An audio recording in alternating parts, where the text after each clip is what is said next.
Assalamualaikum warahmatullahi wabarakatuh. Perkenalkan, nama saya Asti Puji Lestari dengan NIM 23030100017 dan saya berasal dari kelas P02.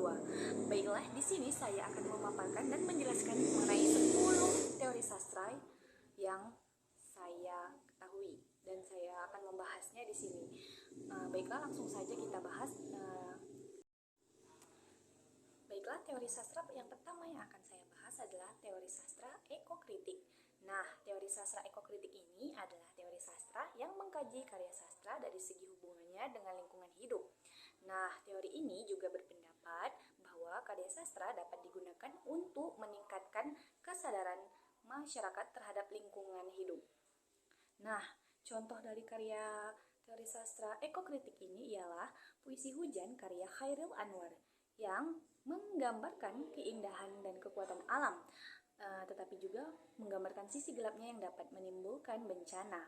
Baiklah, teori selanjutnya yaitu teori kedua yang saya ambil adalah teori multikultural. Nah, multikultural ini adalah teori sastra yang mengkaji dari segi keragaman budayanya.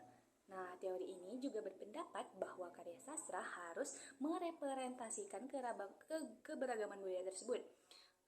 Contoh karya dari teori sastra ini ialah drama Bulan Tertusuk Jeruji Besi karya Utuy Tatang Sotani yang mengisahkan konflik antara dua kebudayaan, yaitu kebudayaan Jawa dan kebudayaan Barat.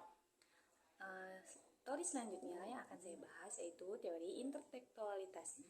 Nah, teori intertekstualitas ini adalah teori sastra yang mengkaji karya sastra dari segi hubungannya dengan karya-karya lain. Nah, teori ini juga berpendapat bahwa karya sastra tidak bisa berdiri sendiri, melainkan berhubungan dengan karya-karya lainnya. Contoh yang saya ambil di sini adalah contoh dari Puisi Rindu karya Chairil Anwar. Nah, ini merupakan intertekstualitas dari puisi Padamu Jua karya Khalil Gibran. Teori selanjutnya yaitu teori keempat yang saya ambil adalah teori resepsi. Nah, teori ini mengkaji karya sastra dari segi respon pembacanya. Teori ini juga berpendapat bahwa makna karya sastra tidak hanya ditentukan oleh pengarangnya, tetapi juga pembacanya. Nah, contoh dari karya teori resepsi ini ialah seorang pembaca yang berasal dari lingkungan pedesaan mungkin akan memiliki respon atau interpretasi yang berbeda terhadap novel Laskar Pelangi dibandingkan dengan pembaca yang berasal dari lingkungan perkotaan. Teori selanjutnya yaitu teori kelima yaitu teori hermeneutika. Nah, teori hermeneutika ini teori sastra yang mengkaji karya sastra dari segi proses penafsiran. Teori ini juga berpendapat bahwa karya sastra harus ditafsirkan untuk memahami maknanya dan bahwa proses penafsiran bersifat subjektif juga. Nah, contoh dari karya teori hermeneutika ini ialah seorang pembaca yang mungkin akan menemukan makna baru terhadap puisi Bulan Tertusuk Jeruji Besi setelah membacanya dalam konteks yang berbeda. Baiklah, teori selanjutnya yaitu teori antropologi. Nah, teori ini berfokus pada kajian karya sastra dari segi konteks budayanya.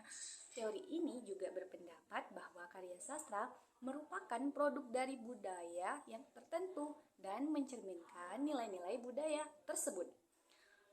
Contoh yang saya ambil dari karya dari teori antropologi ini ialah novel Tenggelamnya Kapal Van der Wijk karya Hamka yang mengisahkan konflik antara adat dan agama dalam masyarakat Minangkabau.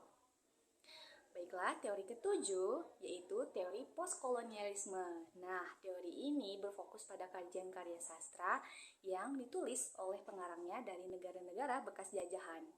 Nah, teori ini juga berpendapat bahwa karya sastra postkolonialisme ini mencerminkan pengalaman dari trauma kolonialisme. Nah, contoh karya dari teori postkolonialisme ini ialah novel Salah Asuhan karya Abdul Muiz yang mengisahkan kehidupan masyarakat Indonesia pasca kolonial. Baiklah, teori ke-8 yaitu teori dekonstruksi. Nah, teori ini berfokus pada kajian karya sastra dari segi makna yang terkandung di dalamnya. Nah, teori ini juga berpendapat bahwa makna karya sastra tidak tunggal, tetapi bersifat terbuka dan dapat diinterpretasikan secara berbeda-beda. Uh, Kalau contohnya ini dari teori dekonstruksi ini ialah puisi Aku Ingin karya Hairil Anwar yang menggambarkan semangat emansipasi wanita, tetapi juga mengandung makna yang ambigu. Nah, teori kesembilan yaitu teori Marxisme. Nah, teori Marxisme ini memandang karya sastra dari sudut pandang kelas sosial. Teori ini juga digunakan untuk menganalisis karya sastra dari sudut pandang konflik kelas sosial yang terjadi dalam karya sastra, serta bagaimana karya sastra tersebut menggambarkan konflik kelas sosial dalam masyarakat. Nah, contoh karya dari teori Marxisme ini ialah novel Tenggelamnya Kapal Van der Wijk, karya Hamka. Novel ini dapat dilihat sebagai representasi dari konflik kelas sosial dalam masyarakat Indonesia. Pada masa itu, Zainuddin mewakili kelas pekerja, sedangkan Hayati mewakili kelas penguasa. Konflik antara keduanya merupakan simbol dari konflik antara kelas pekerja dan kelas penguasa. Baiklah, teori terakhir yaitu teori ke-10 ialah teori formalistik. Nah, teori formalistik ini berfokus pada kajian unsur-unsur intrinsik karya sastra seperti tema, penokohan, tokoh, alur, latar, gaya bahasa, dan lain-lain.